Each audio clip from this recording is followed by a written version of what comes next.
Tarihi çok eski zamanlara dayanan ahşap, tarih öncesi çağlardan beri şekil verilmesi kolay bir malzeme olduğundan insanların yapı yapmakta kullandığı en eski ve en yaygın yapı malzemelerindendir. Ağaç oymacılığı, hattatlık ve tezginat sanatları bir araya gelince bir başka sanat doğmuş. Naht. Naht, hat sanatıyla yazılmış bir eserin kıl testereyle ahşap bir zemine kabartma tekniğiyle uygulanmasının ardından boyanarak yeni bir eser haline getirilmesidir. Ceviz ağacının dayanıklılığından, elma ağacının yumuşaklığından, abanoz ağacının kömür gibi parlak siyah renginden, yüksek boylu armut ağacının kontraplaklarından yapılan kıl testere, ahenkle kesip, şekil vererek, hassas dokunuşlarla işleyerek adeta bir dantel zarafeti katar ahşaba. Naht, ağaca atfedilen kutsiyetin sembolizmi, yüzyıllardır sürüp giden estetik bir zevkin göstergesi ve mimarinin ayrılmaz bir parçası, ağacı dile getiren sanattır. Çeşitli mimari eserlerin iç kısımlarına yazı yazan hattatların yazılarını tahta üzerine icra eden üstadlarından, Mevlana'nın diyarından kadim şehir Amed'e göç eden Atilla Büyükçelebi ile emek ve sabrın sanatı nahtın nasıl yapıldığını görelim.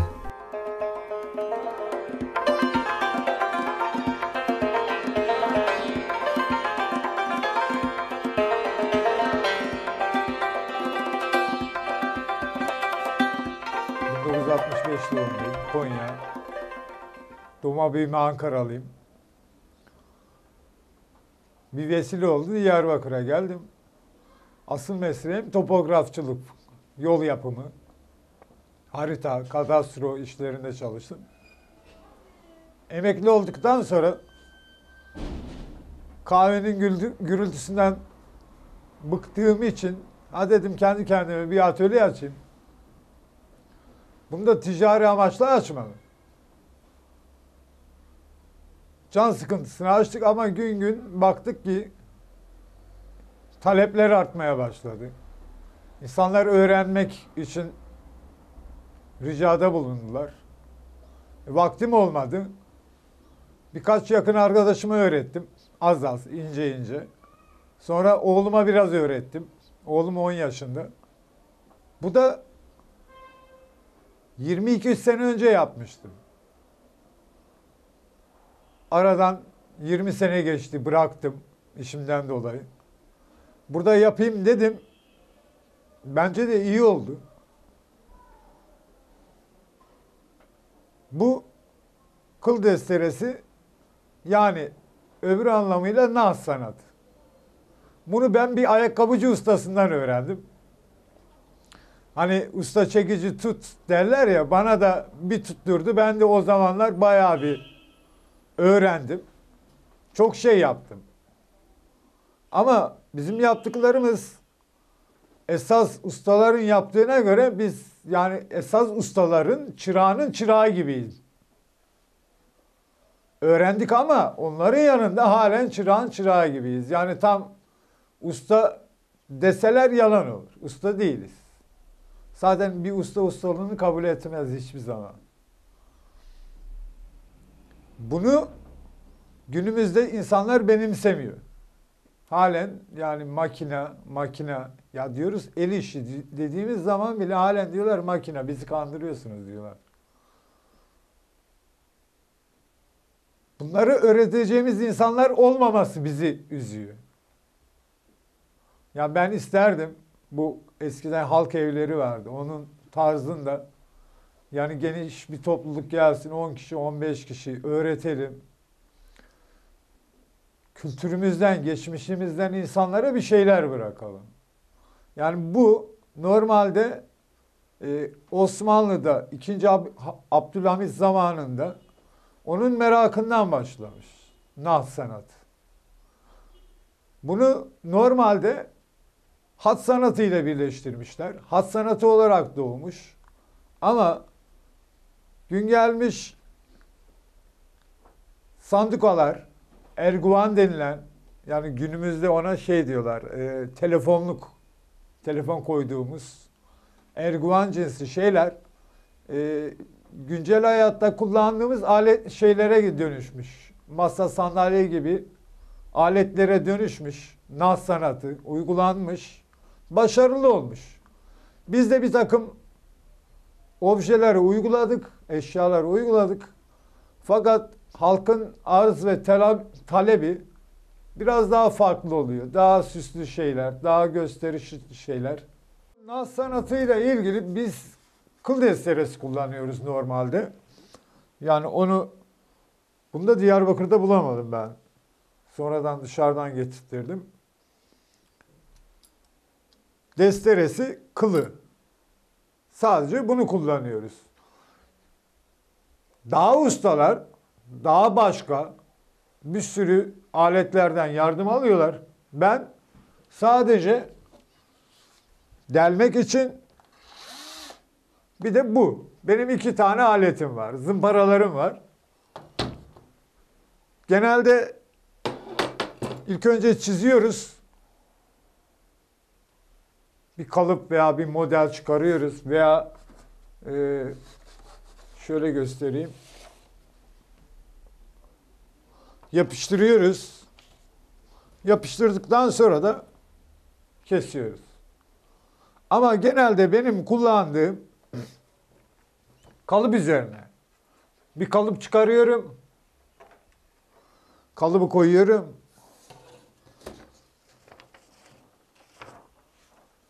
Çiziyoruz. Ondan sonra çizdiğimiz yerleri matkapla tek tek deliyoruz. Ondan sonra çizdiğimiz o delik olan yerleri kıl desteresiyle kesiyoruz. Kullandığımız malzemeler bizim aslında sınırlı.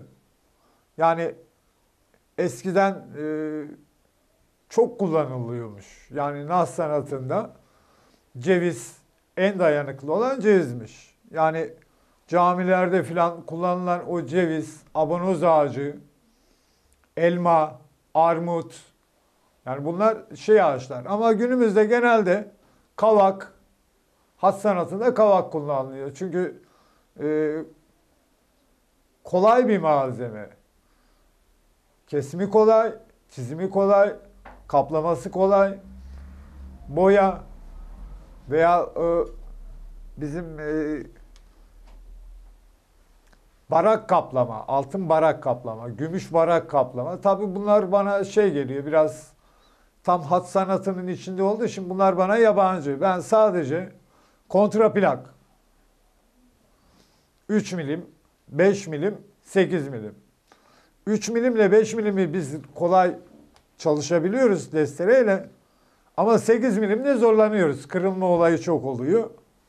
O yüzden genelde bizim yani bu işi yapacak olanlara tavsiyemiz 3 milim, 5 milimdir. Öbürleri bizi de aşıyor, onları da aşar.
Günümüzde ticari olarak baktığımızda genelde sedef kaplama, gümüş kaplama, altın kaplama, gerçi onlara mıhlama da diyorlar ama naz sanatının gelişmişi oluyor. Naz sanatını artık gümüş kaplamada kullanıyorlar. Altın kesmekte kullanıyorlar. Altın kesiyorlar ya, tabak halinde küçük. Küpe yapıyorlar, kolye yapıyorlar, künye yapıyorlar. Yüzüğün üzerine sedef kaplama yapmış. Şimdi bak naht sedefi kesiyor. Gümüşün içinde kesiyor. Sedefi tutuyor, gümüşe oturtturuyor. Ya çok ilginç bir şey. Yani biz Osmanlı'da o zaman şer'i yasalar biraz daha şeymiş. İnsanlar hani dindarlık açısından biraz daha dine daha insanlar yatkınmış. Artık hayat zorlaşınca herkes hani kedican derdinde, kasap et derdinde. İnsanlar kendi yaşamlarını sürdürebilmek için yani bir mücadele verirken ister istemez dinden biraz uzaklaşmışlar. Var. Halen görüyorum ben. Hat sanatıyla naz sanatı yan yana geldiği zaman ortaya çok mükemmel şeyler çıkıyor. Yani bizim Türkiye'de hangi camiye gitsek inanın naz sanatıyla ilgili mutlaka bir şeyler vardır. Ama bu sadece işte kültürümüz olarak bizim camilerde kalıyor. Halbuki bunu daha yoğunlaştırabilirdik. Fakat olmadı. Bilmiyorum neden olmadı. Naz sanatının günümüzdeki insanların bakış açısı çok farklı. Halen bazı şeyleri hep sanıyorlar makineyle yapıyoruz. Hani bir el işçiliği onların gözüne gelmiyor. Ticari olarak ben geçen gün nişanlı bir arkadaşa bir şey yaptım. Ya ben ona şunu söyledim. Dedim ki bak benim sana yaptığım şey Türkiye'de bir örneği yok. O kadar nadide bir şey yaptım sana. Ve benim yaptığımı ya düşünebiliyor musun dedim. Yani bir tek sende var ya. Yani başka bir kopyası yok. Ben ona anlattım. Onun kafası gene almadı. O sadece ücretini verirken de dedi ki ya işte param çıkışmadı dedi. Bir kısmını. Dedim canın sağ olsun. Ben gene geleceğim dedi. Günümüzde insanların buna ticari açıdan bakmaları beni üzüyor. Hani yapılan güzellik, yapılan estetiklik veya o sanat göze gelmiyor. Ticari olarak diğeri gözlerine geliyor. Artık makineyle üretilen malzemeler, bizim yaptıklarımızın makineyle de yapıyorlar. Şunu göstereyim. Bu makine yapımı. CNC dediğimiz lazerle kesim. Bu da öyle. Bunu kesmeye çalıştılar, kesemediler. Kalın geldiği için. Bu ince, bunu kestiler. Şimdi bu da benim el testeresiyle yaptığım. Adam fabrikasyon yapıyor. Bunu kesmek onun için 15 dakika. En fazla. Ben 1,5 saat sadece kesimine uğraşıyorum. 1,5 saat kesimi sürüyor. 4 tanesini birleştiriyorum. Sadece kesimi 6 saat sürüyor.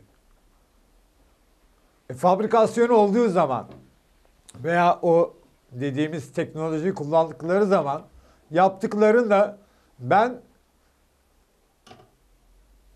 bu bir lamba kalıbı.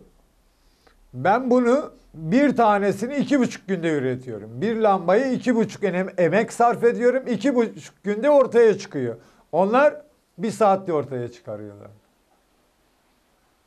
Yani onların kısa sürede ürettikleri için, seri yapabildikleri için fiyatı düşürüyorlar. Ben 2,5 gün uğraşıyorum. Onlar 1 saat uğraşıyor. Şimdi 2,5 günde ürettiğim şeyi ben kaça satabilirim? Yani bir ticari olarak, manevi olarak zaten yani zorlanıyoruz. Bir de manevi olarak düşünün. Ben ona 50 milyon dediğim zaman pahalı geliyor onlara. Halbuki ben yani çok basit olarak bir inşaata bile ameliyeye gitsem 80 milyon amele yemiyesi var. Yani bu bizim şeyimiz değil. Yani biz bunu hakkımızı almıyoruz. Ticari olarak bundan beklentimiz yok aslında. Emek değil de. Emek değil. Yani usta derse ki emek harcıyorum, emek değil. O harcadığı zaman ona emek gibi gelmiyor. İnsanın hoşlandığı, çok hoşlandığı bir şey vardır. Onu yaparken o zevk alır. Ve o iş bittiğinde, yani bittiği zaman emek harcadığını anlıyor. O işi yaparken harcadığı şeye, yani ona emek gibi gelmiyor. Ben şimdi bir iş yapıyorum. O iş bittiği zaman ah be diyorum. Bir de şeyine bakıyorum.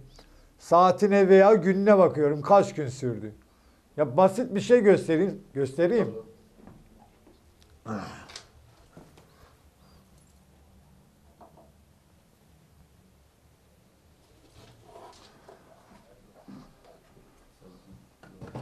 Bunu yapmak 6 günümü aldı.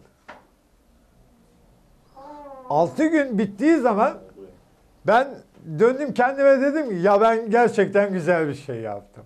Ve bu 6 gün boyunca emek harcadığımı hissetmedim.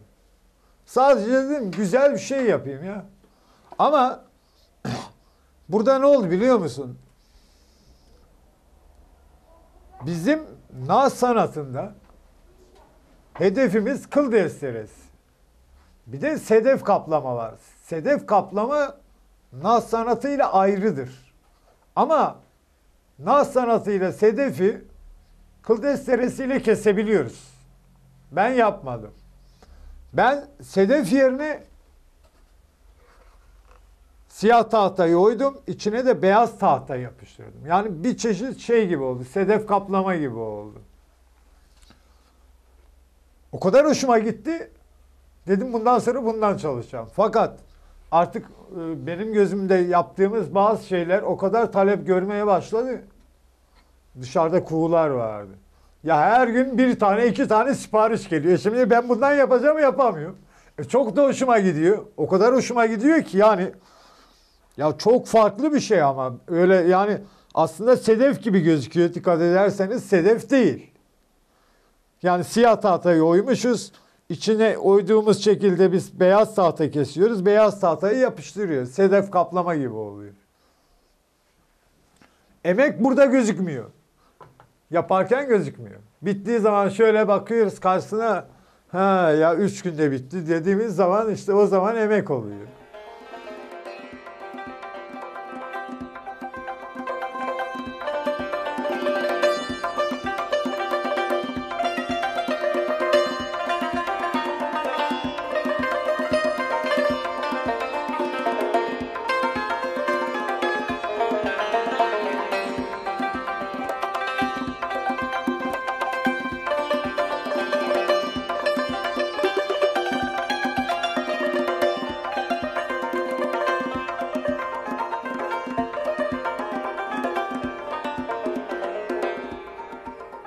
Bu sanatın tarihi 20. yüzyıla kadar uzanıyor. Günümüze kadar çeşitli tarzlarla yapılarak gelmiş. Kimi çizdiği bir portreyi ahşap zemine taşıyor, kimi ise hat sanatını naht sanatına dökerek yeni bir sanat kazandırıyor tarihe. Bazı sanat dalları tarihimizden emanet bizlere. Bu emaneti layıkıyla icra eden ustalar sayesinde. Miras bırakılan bu sanatlar cami ve türbelerde, rahlelerde, duvarlarda, tavanlarda ve kuşak yazılarında, dekoratif ve işlevsel eşyaların süslemelerinde, mutlu ve huzurlu günleri umut ederek içini hayallerimizle doldurduğumuz sandığımızda ve evlerimizde yaşanılanlara şahit olmakta. Naht da bu sanatlardan biri. Günümüzde de geleneksel ölçülerinden bir şey kaybetmeden devam eden bu sanat, ince işçilik gerektirmektedir. Çok zahmetli, sabır ve zaman gerektiren bir sanat olduğu için icracılarının sayısı çok az. Teknolojinin gelişmesiyle birlikte birçok el sanatı eskisi gibi rağbet görmese de ağacın dilinden anlayan Atilla Usta gibi isimler sayesinde bu sanatın icrası günümüzde de devam etmekte. Naht sanatı, hat ile yazılan bir eserin ahşaba kesilmesi, naht ustasının hattatın sanatındaki güzelliği ahşaba perçinleme çabasıdır.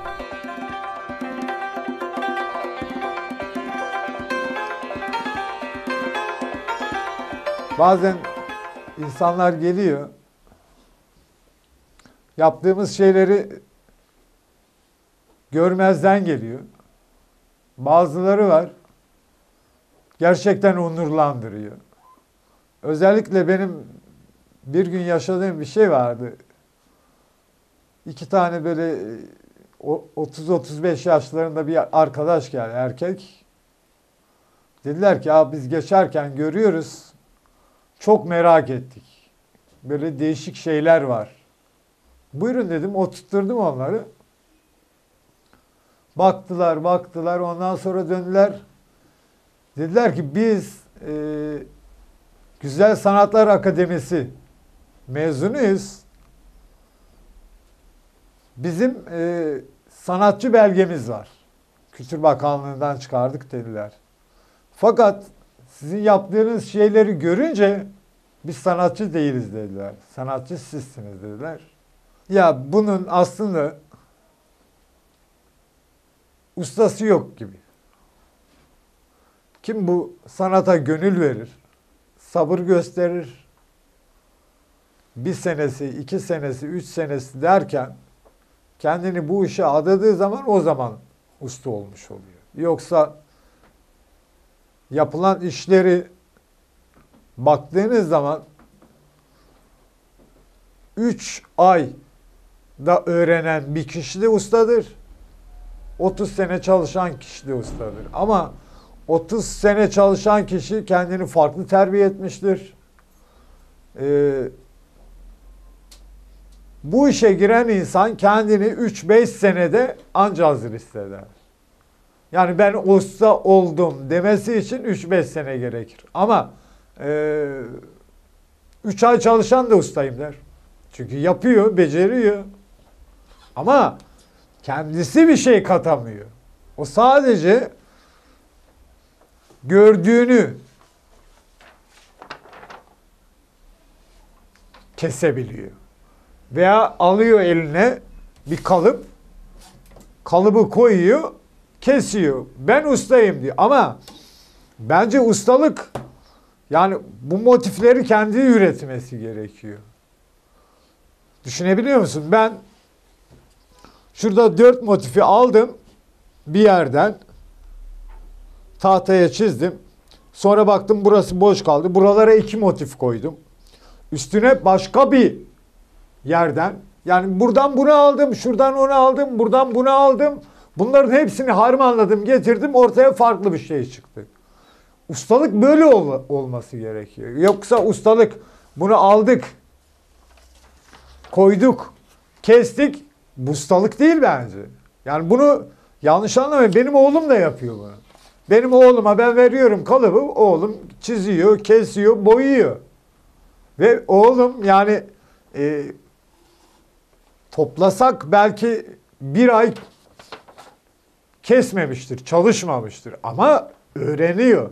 Ha, 1 ay daha çalışsa diyecek ki ben ustayım diyecek. Bunu yapmak ustalık olmuyor. Bir şeyler, yani özveri, sabır, bu işin ustalığı bence bu. Bir şeyleri severler, sonra bıkarlar, vazgeçerler. Bu bence bir sevda gibi bir şey bu ya. Ya ben buraya oturduğum zaman huzur buluyorum. Huzur buluyorum ya. Ya bu o kadar farklı bir şey ki, yani buraya oturup bunu kesmeyen bu işe sevdalanamaz. Ama bu işi yaptıktan sonra akşamleyin yatağa girdiğinde inanır mısın yarın ne yapayım?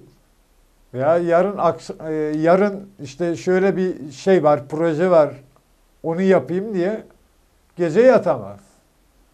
Bence bu sevdadır, yani şey değildir. Bir sanat değildir, sevdadır. Yani aslında sanatın anlamı bence bir sevdadır yani. Bizim insanlardan değil de biraz yetkililerden. Gerçi günümüz şartlarında hayat biraz pahalı. Devletimiz biraz fakir.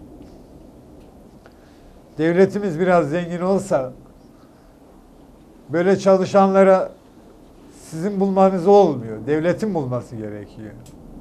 Yani şu anda devletin gözünde ben merdiven altında, merdiven altı ticareti vardır ya, üretimi. Ben merdiven altında çalışıyorum. Ama bana göre demeyeyim de benim dostlarıma göre veya buraya gelen kişilerin gösterdiği ilgiye göre benim yerim burası değil. Yani devletin göstereceği nezih bir yerde, yani bu kültür mirası taşıyan yerlerde benim bu sanatı icra etmem gerek. Ki o zaman bir kıymeti olsun yani. Yoksa merdiven altında yani ben bu sanatı ne kadar daha yapabilirim? 2 sene, 3 sene. Ondan sonra ne olacak? Zaten benden önceki insanlar da böyle çalıştığı için bu sanat yok olmuş. Yani kaybolmaya yüz tutmuş meslekler grubuna giriyor. Üzücü bir şey. Güzel bir şey değil yani. Bir yerde ya kültürümüze sahip çıkamıyoruz ki. Gün gün unutuluyor. Her şey unutuluyor.